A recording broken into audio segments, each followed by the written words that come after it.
That is what keeps me vested in education because my work has been able to inspire and touch students of all different demographics to go on to do great things. Welcome to our podcast, Teaching and Leading with Dr. Amy and Dr. Joy. I am Dr. Amy Viaclia, Director of Educator Preparation. And I am Dr. Joy Patterson, Chief Diversity Officer. Our podcast addresses issues through the lens of diversity, equity, and inclusion, along with solutions for us to grow as educators. So join us on our journey to become better teachers and leaders. So let's get into it. Good morning, Dr. Joy. Good morning, Dr. Amy. How are you? I am fantastic because we are talking to educators who have decided to stay in the field, not about teacher burnout, not about educators leaving, not about trying to recruit to the profession. We are talking about people who stand within this career proudly and have longevity. And it's exciting. It is. It's exciting. It's such a happy place. And I know we spent a lot of time dealing with the issues in the past of why teachers leave. And we have a whole litany of reasons of why teachers leave. But it's really time to focus on why educators stay. And not just teachers, beyond teachers, all of our educators, whether they're administrators, school counselors, social workers, speech pathologists, so all of us. Why do we stay in this profession? And I absolutely love it, Amy. I do too. So let me introduce our guest. Jamell O'Neal is the proud assistant principal of Kate Starr Kellogg Elementary. Jamell began her teaching career with Chicago Public Schools over 21 years ago. In 2018, Jamell decided to become an administrator to advocate and provide access for all students to quality, standards-aligned instruction that would motivate and challenge them to strive for excellence. She received a Master of Arts from Governor State University in Educational Leadership. After completing the master's program, Jamell pursued further learning and was accepted into the rigorous New Leaders for New Schools program as a part of Cohort 22. One of Jamell's core beliefs is that teachers have the greatest impact on student achievement. With that in mind, she is dedicated to working with teachers to improve their instructional practices, to ensure equity in closing the achievement gap for all students. She is excited about returning back to elementary school, where she spent the majority of her teaching career, to now serve as the new assistant principal. Serving alongside one of Chicago's most distinguished principals within CPS, Jamell was presented the opportunity to continue to learn and develop as a leader and serve as an ally to her principal by participating in the Conn Distinguished Principals Fellowship. Thank you for joining us, Jamell O'Neal. Good morning, ladies. Good morning. How are you? So excited to have you here. And what a bio. I love it. I don't know how it is for you to hear that and how much you have accomplished in just a very short time of your life, but it is amazing to say the least. And when Dr. Amy was talking about that program that you went through to become an administrator, it is a very rigorous program. So I know we're going to have listeners that can identify with that and say, I know, you made it, Jamell. But tell us, before we get into all of that, okay, tell us about your journey as an educator to becoming an administrator. Awesome. Thank you again, ladies, for having me this morning. Believe it or not, when I tell my story, I did not originally leave high school. I'm a product of CPS, graduated from Morgan Park High School. I originally went away to Western Illinois. And when I went away, I had desires to move into the field of computer science. So I had no interest in education at all. So at that time, my dad was a huge advocate in computer science, and that was, my upbringing. Oh, this is the way to go. This is the way to go. So I ventured off to Western Illinois, didn't do well. It was not my passion. So a couple of undergraduate classes, and I actually had an opportunity to serve in a pre-K kindergarten class. So that just happened to be a nutrition class. And it was a requirement for me to serve and volunteer in that center. And so it was at that point that I actually got an opportunity to work with 4 and 5-year-olds that I discovered, hey, this sparked something for me. So at that time, I transitioned from Western. I came home and I pursued an early childhood degree at Chicago State. And so at that point, I pursued education. I went through student teaching, and this was my passion. So that sparked that time that I actually had to work with those students and how they were able to respond to me. That was the catalyst that broke the camel's back, and here I am. And so I pursued with Chicago State. I graduated in 2000. And I went right away and I served as second grade teacher in Inglewood. So I started off in the Inglewood community. I served there for 2 years teaching second grade. And then after that, I had an opportunity. A colleague that I graduated from Chicago State with was teaching at Kellogg Elementary. And so Kellogg is a very small community. There is 1 class per grade. So teachers don't leave that school, they retire. And so a teacher retired. There was an opening for me. I interviewed. The principal hired me at that time. I spent the majority of my career at Kellogg for 14 years. During that time, I had 5 different principals during my tenure at Kellogg that either left Kellogg and went to a district position or they retired. So at this time, now my years there is where I really got that experience with working with teachers. Principals have put me in roles of leadership to either be the grade band lead and go to the network and get the information and bring it back and present to teachers. So during that time is where I really got that time to really work with teachers. The principal left and retired. And I said, hey, you know what? I really want to pursue being a school leader. I left because we were in the process of hiring a new principal. And actually, one of my parents that I taught her son in second grade was a CPS principal. And she had been asked to open a new school that was opening up in the South Chicago community. It was a brand new school. She was able to choose her own staff. And she called and she said, hey, I want you to come over and teach second grade. So I left Kellogg. I ventured off to South Chicago. And that was an experience for me working with a different student demographic, right? So I was servicing Hispanic population of students and also African American. So I stayed there for 6 years. And then at that point, my assistant principal at that time mentioned to me and she says, hey, have you ever thought about, let me back up. Before then in 2019, during my time at the South Chicago School, Setlowski, that is where I pursued my educational leadership degree with Governor State. Okay. So that was an experience. I met a lot of wonderful individuals that to this day I still keep in contact with. I was the only one from CPS. So that was a new experience. I was the only one in my cohort from CPS. So I watched many of the individuals in that cohort take on positions. They went on to become deans. They went on to become principals. They went on to become assistant principals, where CPS was designed a little bit different.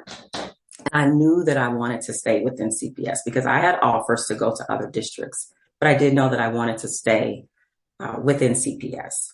So during that time, when I finished my degree at Governor State, I then pursued some options for assistant principalship because that was the path that I wanted to take, pursuing assistant principalship first, and then the pathway to the principal seat. I did not have any opportunities that presented themselves for me. And then it was at that time where I felt like, okay, what's happening? Am I not ready? What is it that I need? And so I continued to work as a teacher. After I finished that program at Governor State, I continued to serve as a teacher. And the assistant principal at that time, who was also a New Leaders alumni, she asked, hey, had you ever thought about applying for New Leaders? So I mentioned that word applying because just because you apply does not mean you're going to get accepted. It is a very strenuous program to become a part of. And so I pursued it. So this time in January, I pursued, I got accepted. And then there was another process to get accepted through CPS. So to make a long story short, I did get accepted through the program with New Leaders. I left Setlowski at that time. And one of the wonderful things that I really attribute to where I am now is that with that New Leaders program and that connection with CPS is that it does provide you with a principal residency. And so it gives you the opportunity to serve alongside and learn from a mentor principal and also really do that day-to-day work of leading as a principal. So I got an opportunity to do that, to have that experience connected to New Leaders. And I served in the Brighton Park area for a year for my residency. And then after my residency in June, they prepare you for the principal eligibility process. You have that on the job coaching from your mentor principal. And also there's the coach alongside you with connected to the New Leaders program. There was an opening for several schools. I applied. I then felt much more confident in being able to speak to my work as a school leader, having had that principal residency underneath my belt. So I was able to kind of learn a lot through that residency. And then at that point, I saw an opening for Kellogg, which has always been home for me. I applied. The principal says, hey, I'm going on vacation. I'll give you a call when I get back from vacation. He calls me when he returned from vacation, called me in for an interview. And some of the same colleagues that I served alongside with as a teacher were still there. So it's a true blessing to be back in the school community where many of the parents who were students at that time, they now have siblings that are still there. So it's really a good homecoming for me. Oh, that's a wonderful story. I love this journey that there has been discussion about people leaving the field of education. We've actually had several conversations and talked about the different reasons that people leave, but that often overshadows the reasons people stay. And we want to delve into that topic. That's the topic we are really interested in. Tell us a little about how you define your role as an educator in the context in which you serve to help us understand why you are in education and staying there. I think for me, one of the things that has really kept me in this field is that it is my ultimate passion to serve. So I have a heart of service. And so I look at this work as an opportunity to inspire students. Having 20 years in education, to have students come back to me and say, oh my goodness, Mrs. O'Neal, I remember when we did this in class.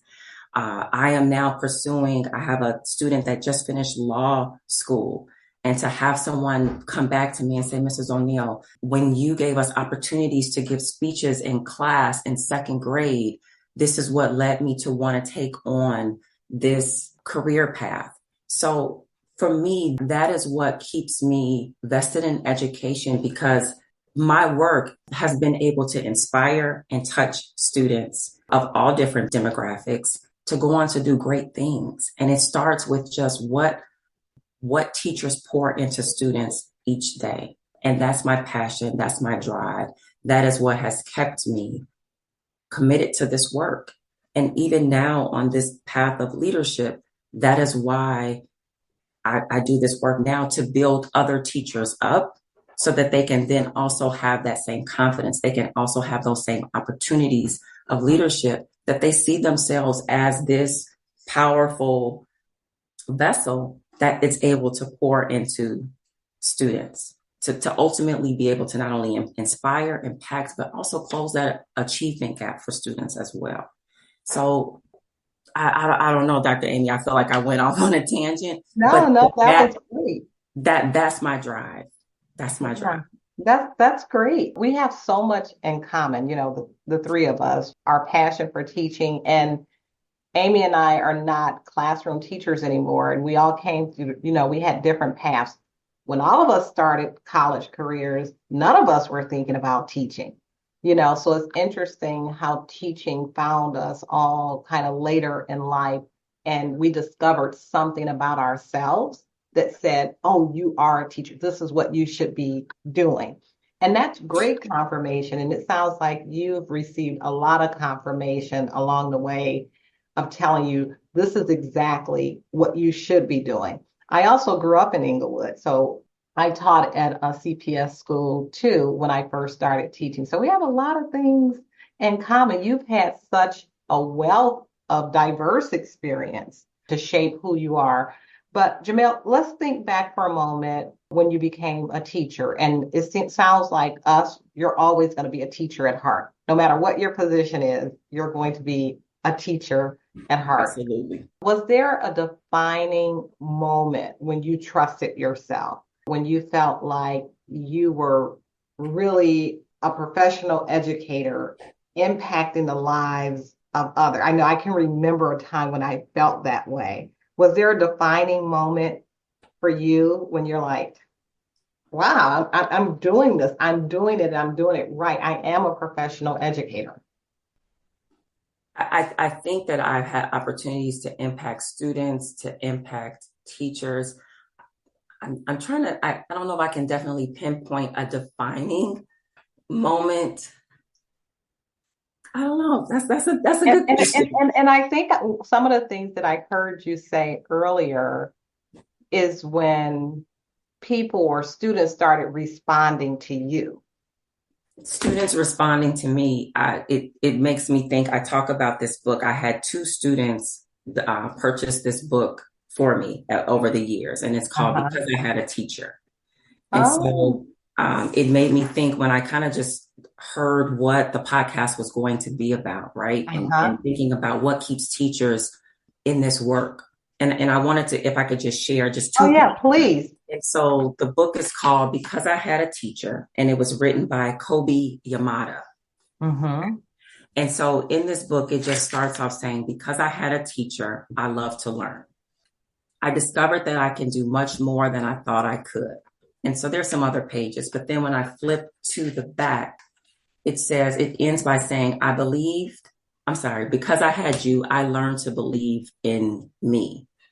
And so I think when I think about defining moments, it's very hard for me to pinpoint one.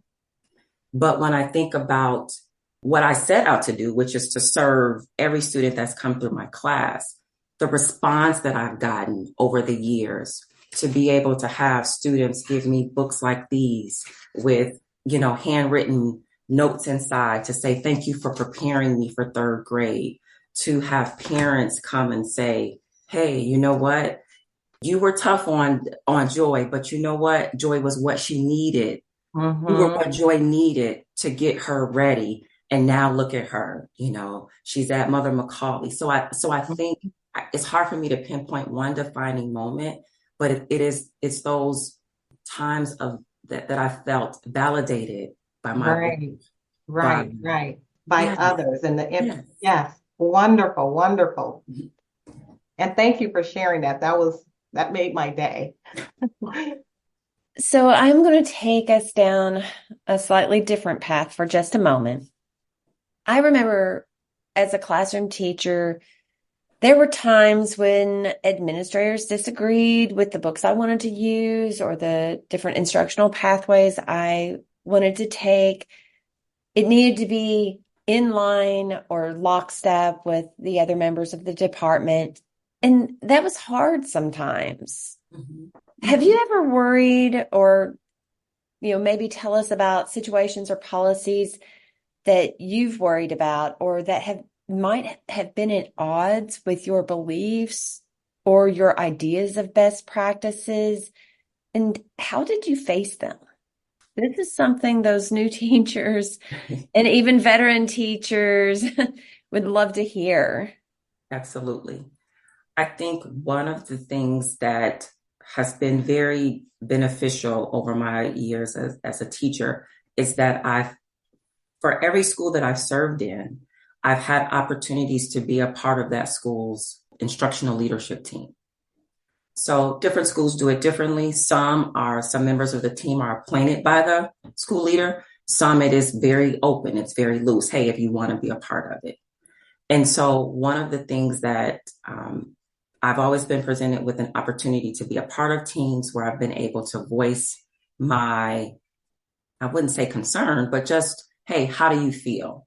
Right. So to be at the table, to be able to say, hey, you know what? I really think that we need to stay with this curriculum where everyone else wants to move in this direction.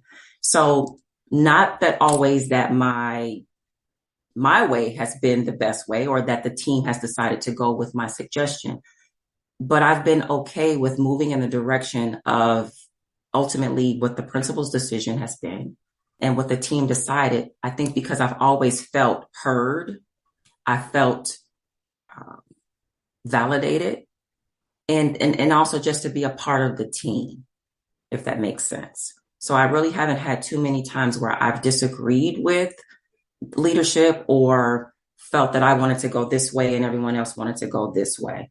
But yet I've always been able to be a part of the team, to have discussion around, hey, what is in the best interest of students? And I think that if we keep that at the forefront, there's nothing that we can't figure out as a team if we keep that at the forefront, what's in the best interest of students. So I really like that. Yeah, that's a really good point about entering into a school culture too, is if it is in alignment to your beliefs and what's best for students.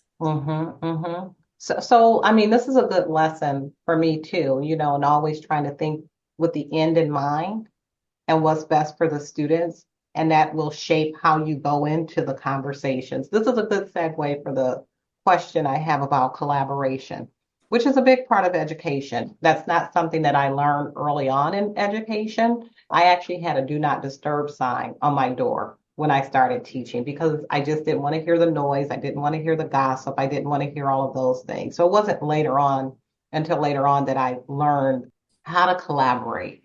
And now I'm dependent on collaboration. And it sounds like you really, really, really nailed it. And so as an administrator, when you collaborate with other administrators or your teachers, or maybe even students, who do you collaborate with the most? And what joy do you find in collaborating? Because it seems like you really nailed this part of the job. I don't know if nailed is the word, Dr. Joy, but you're a lot further than I was. But I do think that I've learned over the years that we can't do this work alone. Even from a teacher's perspective, you can't do this work alone. You need your other colleagues to be able to bounce ideas off of. As a school leader, you can't do this work alone because you need other ideas from other school leaders, and you need your team. You need your teachers because they're the ones that are making the magic happen in the classroom every day. I think for me, as a teacher, I found oftentimes I was collaborating with my other team members that were on my grade level team, and then also being a part of the ILT, the instructional leadership team. So that gave me an opportunity to collaborate with other colleagues from different grade levels. I think now in this role, I am meeting, honestly, I would say probably teachers and students just as much, right? Every Monday we have a leadership team that's consists of myself, the principal, the counselor, the case manager, and that's every Monday. So that gives us an opportunity to plan and think about, as a leadership team, what are our next moves, right? Well, thinking, and then also we have biweekly meetings with a team of teachers, that maybe 5 to 6 teachers of all different grade levels, to think about, hey, what does the professional development look like for teachers? What are the next steps? How are we getting students prepared for upcoming benchmark testing? So that's happening bi-weekly. But then as far as students are concerned, I'm now taking on this lead of trying to create a student voice committee for our school, because based upon our data, there's a need for students to feel more connected to our school community. So that's something that bi-weekly now trying to get off a student voice committee. So I think to your point, collaboration it's needed for a teacher and a school leader to be able to collaborate with not only other teachers, but also collaboration with students as well. Because believe it or not, their voice matters. And what comes from collaboration with both teachers and students is just new ideas, new perspectives. Hey, I didn't think about that. Okay. Or that, hey, there's another way that we can go about this. So I think being solution oriented and then making sure that all voices are heard. And so I think that's one of the benefits of collaboration. I want to take this topic, this subject of collaboration a bit further.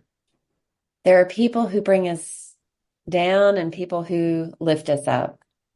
Who helps you become a better version of yourself? And who is the person you do the same for? A better version of myself, a couple of people, but I think first and foremost, I attribute who I am, I think just to my upbringing and my overall faith that I have.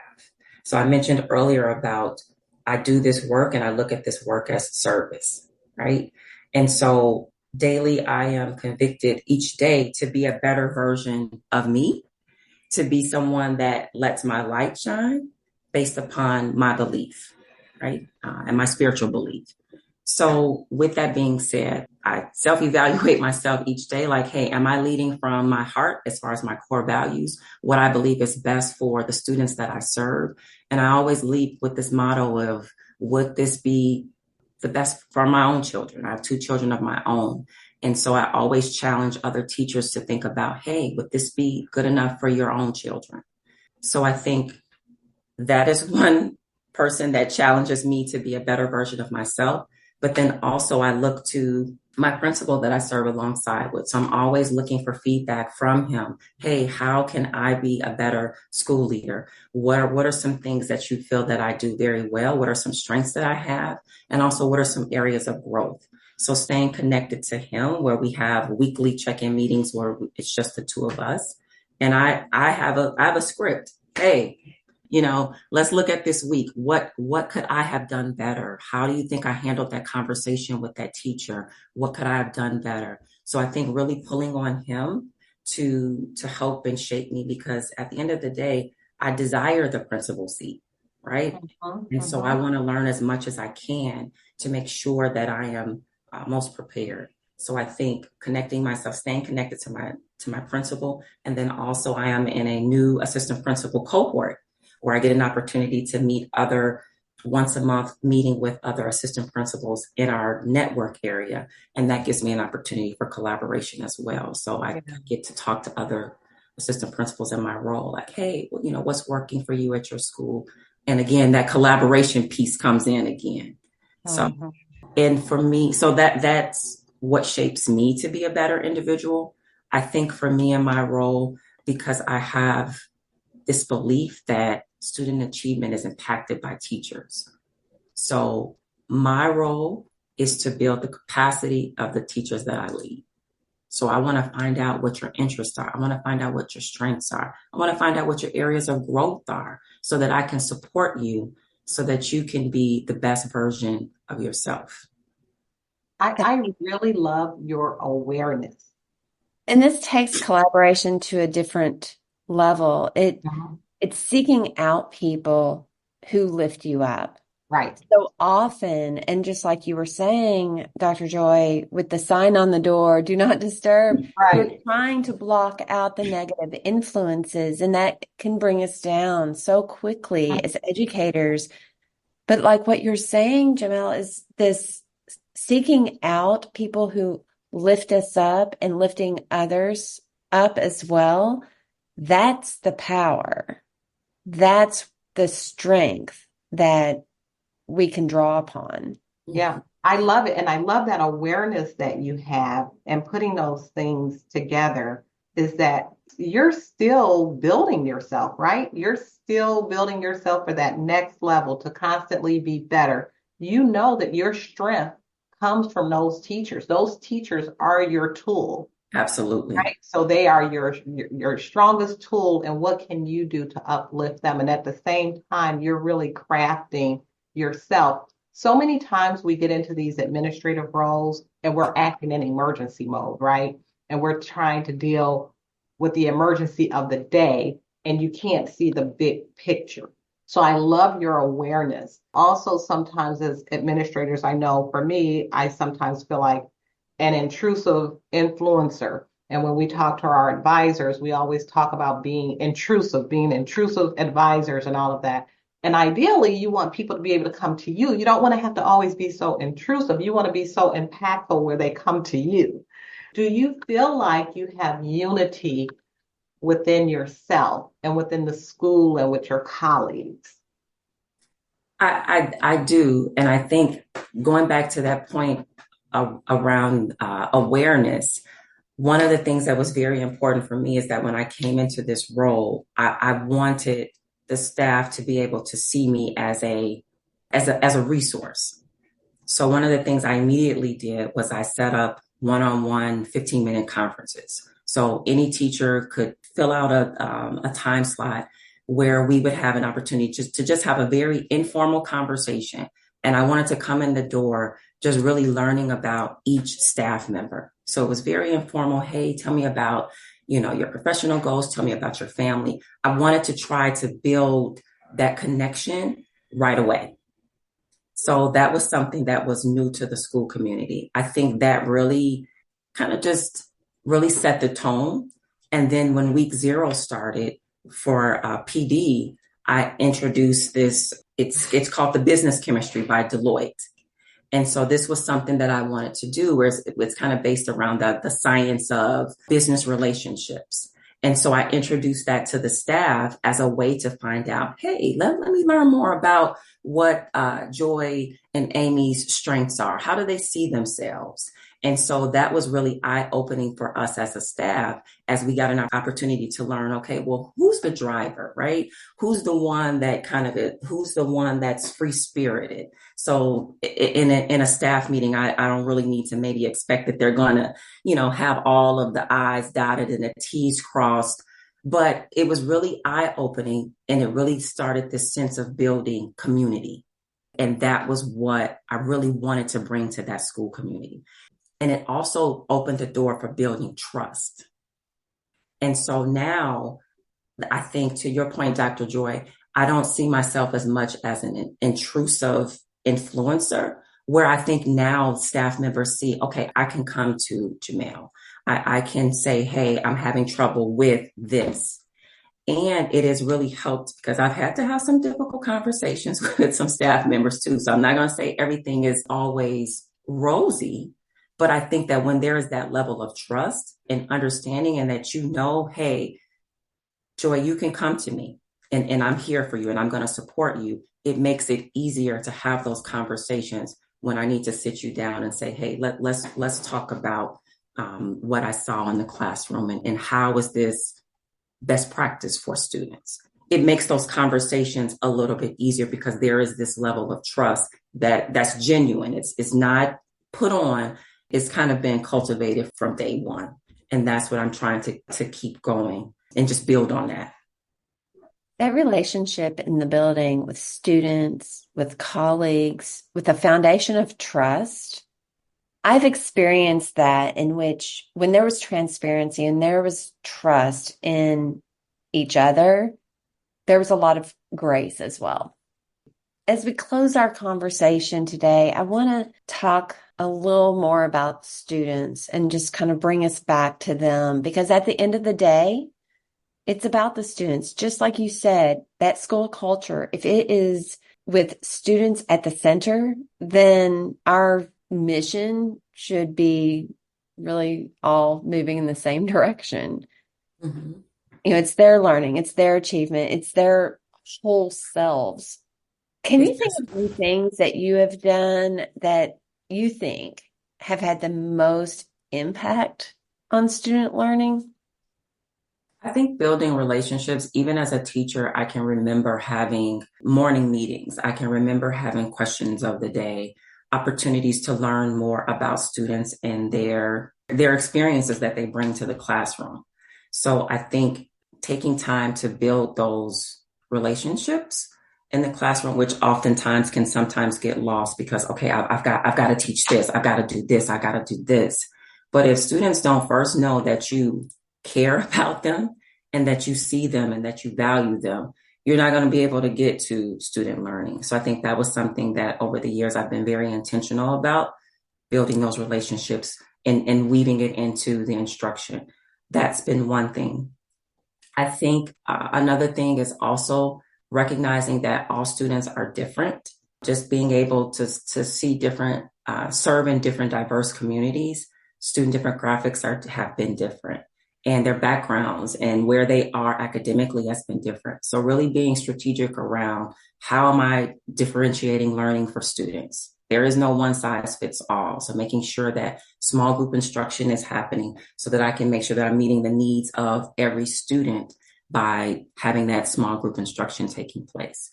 So that's been very effective in impacting student learning. If we first remember, all students are not the same and their learning needs are not the same. And I think the last thing over the years is just, I've always been an advocate of engaging student families, because we cannot do this work alone. We need the support of families and parents. And oftentimes we hear this myth that, oh, well, parents, they don't care, or parents, they don't want to help their students, their child. But sometimes parents don't know how. And so sending home those newsletters to let parents know what's going on, giving them some tips that they can do at home to support their child. I know in my years of Kellogg, I always would oftentimes have parent workshops where if the new Common Core push was constructed responses, I can remember having a parent meeting where I had parents come in and I modeled what this new shift was with Common Core and how they can support their child with being able to write constructed responses. So I think opportunities to empower parents as much as you can. These have been some of the keys to, I think, how I've been able to impact student achievement, building relationships, differentiating student learning to meet their needs, and engaging families. Oh, I love how you wrap that up. Thank you so much. Thank you so much. It was wonderful talking to you. Thank you both for having me. It has been a pleasure. Thank you for listening to Teaching and Leading with Dr. Amy and Dr. Joy. Visit our website at govst.edu/teaching and leading podcast to see the show notes from this episode. We appreciate Governor State University's work behind the scenes to make publishing possible. Stay tuned for more episodes with Dr. Amy and Dr. Joy.